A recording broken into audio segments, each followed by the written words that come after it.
So first, I think you need to be very aware of why you're using social media. You need to have a plan. So why are you going to these spaces, and which spaces do you want to use, which platforms? Who are you trying to talk to? What's your audience, and how perhaps are you not already talking to them? Knowing your audience is absolutely crucial for social media because it's all about audience engagement and interaction. And so you need to understand what the benefit is for them as well to come and engage with you as a brand. Secondly, you need to know what content you're going to use in social media. So what are you going to tell them? What are you going to share with them? Do you have video? Is it about product? For us, obviously, it's a lot about content. So what content will be using on your social media platforms and how? And thirdly, it's about engagement and that two-way conversation. So having a really clear sense of what that means for your company or for your brand.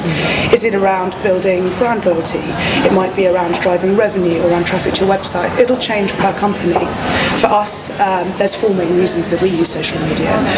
One, to deepen that relationship with all of our audiences, to engage with them, to be able to talk with them around brands. Secondly, to tell better stories. So we use social media across BBC reporting. We also use it as part of our programs. Thirdly, to drive reach, to reach those slightly harder to reach audiences, and also by sharing links to bring people back to some of our content, perhaps on iPlayer, perhaps on the website. And lastly, it's to increase openness and transparency and accountability for the BBC, and to try and really explain how the BBC works, what we do, and how and why we do it. First, we're starting with the people, and there's two components to that. There's getting people with a real passion for your customer and for social media involved in the strategy. You want more people in the tent than out of it. The second component to the people bit will be making sure you've got all parts of the business represented. If you're truly going to embrace the benefits that it can bring to your business, it is about integrating from the heart. And so fundamentally you need everyone around the table. Again, more people in the tent. Don't take the view that you need to own it as much as guide it. So that'll be the first tip. Second one would actually be about cutting the bullshit. So the word strategy itself, everyone's got a strategy, but who's executing? So actually, yes, you need a core thought, you need everyone to gather around some central principles, but actually then give it some flexibility and fluidity for that to evolve from that point onwards. Don't hold to the idea, we've got a plan and we're executing it for 18 months from now and nothing will ever change, because at the end of the day, look what's happened just with Twitter in the last 6 months. You might have said Twitter wasn't big for your business 6 months ago. If you sat there still saying that now because you wrote a plan 18 months ago, you're on the wrong track. So I think that's the second bit. And I guess the third bit is really about making sure you put it at the heart of product design, proposition development. Otherwise, the most you're going to be doing is a bit of campaign window dressing at the end. And actually, really, to realise the benefits, it's about using social as a behaviour rather than a technology. We all want to connect with each other. Nothing new about that.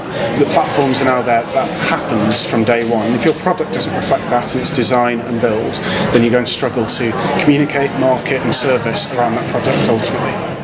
Number one, set out the right objective.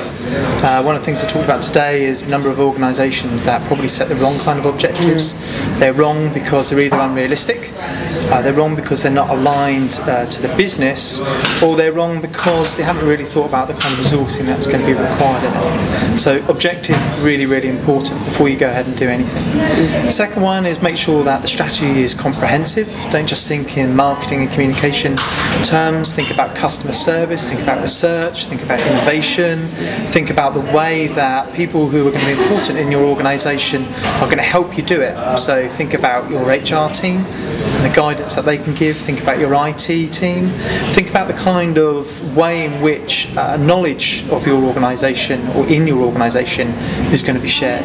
So when you set up a strategy, don't just think about it as being a channel or a media choice. Think of it in the comprehensive way that social makes a difference in business. I think the last one, quite a tactical point really, but have a good, long, hard think about the kind of content that you want to be creating. In social, what you share, the quality of the content, the value that is derived from your content in different audiences is absolutely critical.